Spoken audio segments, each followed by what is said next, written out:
Hey everybody, welcome back to Avalon, episode 31. And today we're going to work more on this front section of our train station, just along the main, I guess, regional train line connection and the road as well. So we're working more on figuring out how to fill this space and connect it all together because there's lots of empty space, and of course the train tracks get in the way, so it's kind of hard to place any buildings even over top. So it's really up to the props to really fill the area, and it kind of leads to, I guess, a need for a little more creativity, which I think was actually lots of fun this episode. So starting off, we're going to go ahead and put down some buildings, tackle the easier part of this whole thing here. I'm also going to kind of play around with the other side of this station, not too much, but I wanted to get the buildings sort of in place because we're going to have to add details to this whole center section. So I want to make sure we at least have the buildings down so we don't place details in areas that we won't even be, seeing, I guess is the first step. I found this, what is this, a Safeway, I think, that fit like perfectly on this area. You'll see I'm going to turn around here. It's like exactly fits in this area. So that was kind of nice. And you might think that's weird to have a grocery store like on a train platform. And I would think the same thing, but when I was in Berlin recently, I found that it's actually super common there to have grocery stores in train stations, which just seems so bizarre. I mean, it seems totally correct, right? Like surely if you're commuting home and it's just convenient to go to the grocery store while you're on your commute back, and of course, if there's a grocery store in a train station, I'm sure more people would take the train, because it's actually, when I think about it, it would be really hard to drive to that grocery store, because I think the nearest parking lots were like all the way outside the station, and you would have to like park somewhere far away and then walk all the way through the station to get to the grocery store. So that's kind of cool. I didn't really think about that. I guess that's the same situation here that we've kind of created, is it really wouldn't make a lot of sense to try to drive to that Safeway. So that's kind of neat.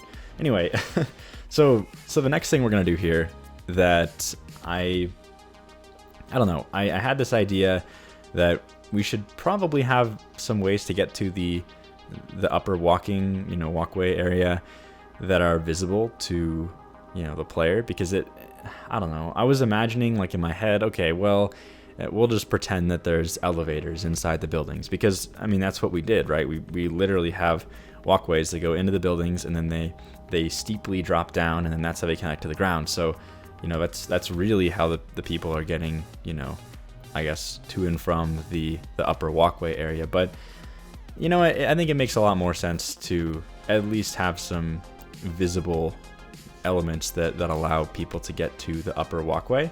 And it was also a cool opportunity to add some more detail. So I figured we'd have some escalators, and I wanted to spend a little bit of time making these look really nice because, well, the height doesn't change between the walkway and the ground level, so we can actually use these all over the station. And so we may as well make it look really nice, and then we can just copy paste it everywhere. So I went ahead and made these two little prefabs, I guess you could call them, of escalators, and they are very tall. It's like a double-decker escalator situation going on, but it actually works pretty well, and it looked pretty good. Okay, now this is an abomination. I'm very sorry about this.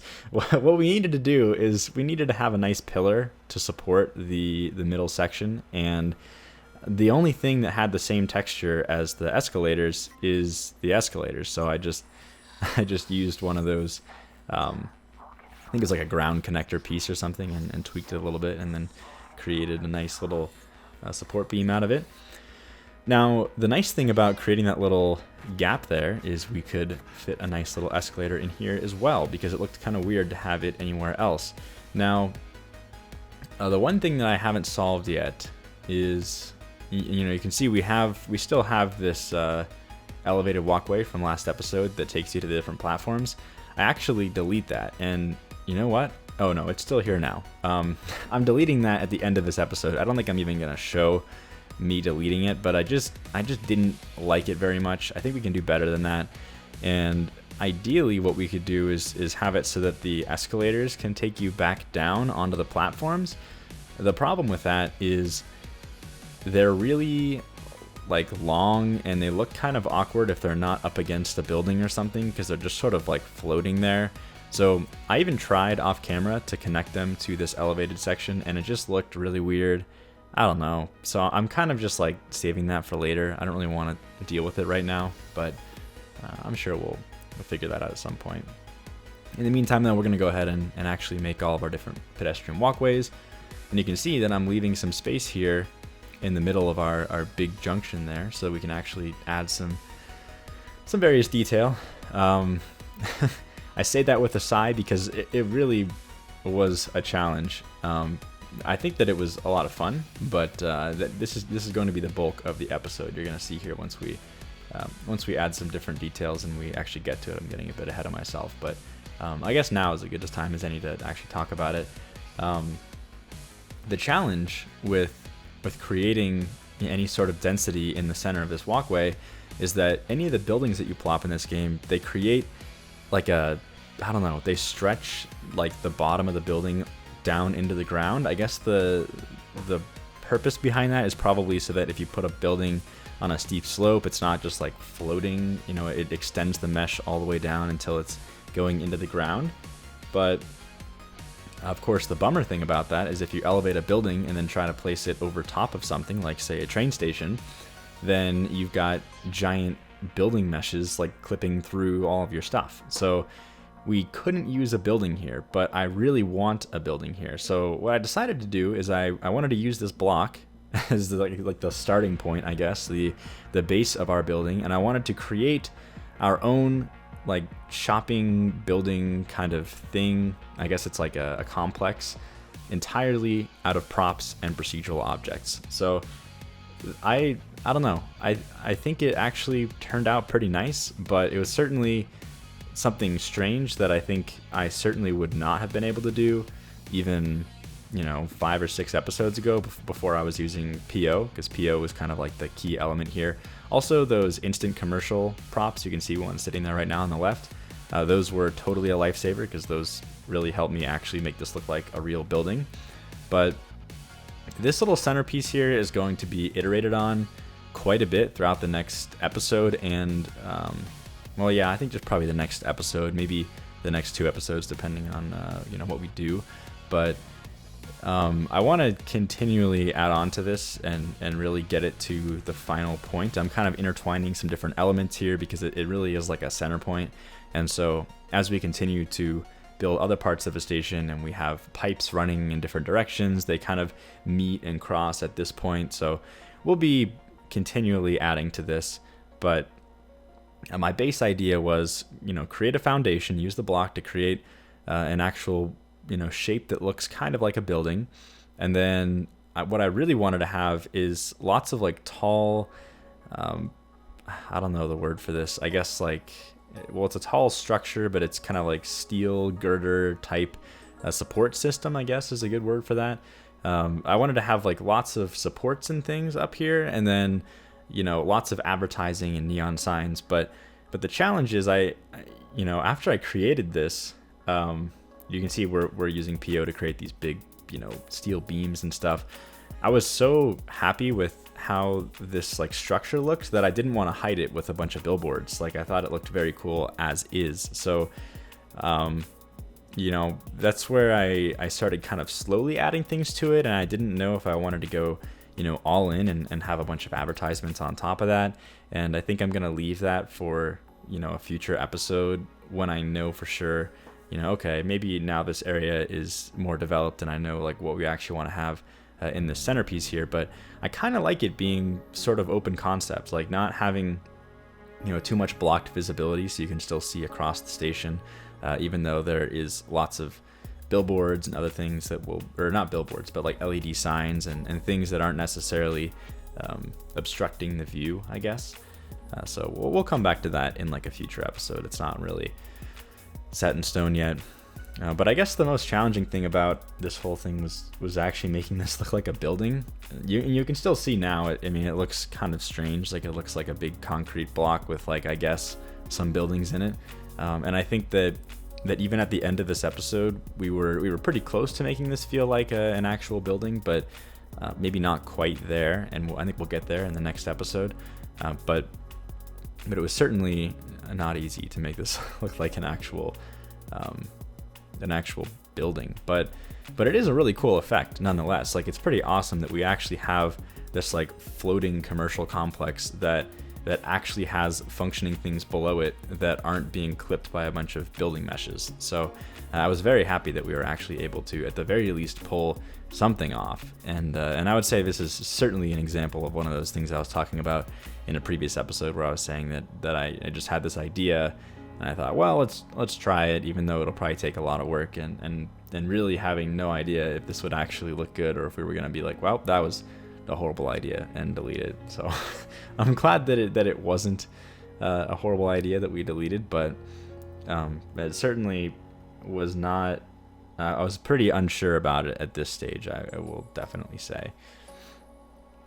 But I did use a lot of these pipes. I think that was one of the key elements. I really want this to feel like a busy centric point of the station, and so I guess like adding a lot of these industrial elements definitely helped mask the fact that there was just like a giant block underneath, and make it feel like it is just like this chaotic, I don't even know what this is. I guess it's like a commercial center, but it's like there's all these ads on it. It's certainly like been taken over by advertising space, which I think is kind of cool. It's very fitting, I guess, for the theme.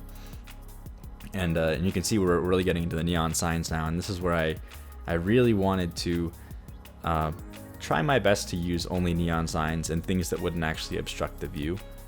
So we'll sort of continue with that and see if we can keep that. I don't know. We'll see how this all looks once we add other things around the other parts of the station, and if it fits together. And if it feels weird to just have like a bunch of support structure and no billboards, then I'll probably come back and add some billboards. But I actually think we can pull it off. I think it'll look pretty good. Now, these signs here, I talked about this in a previous episode, actually.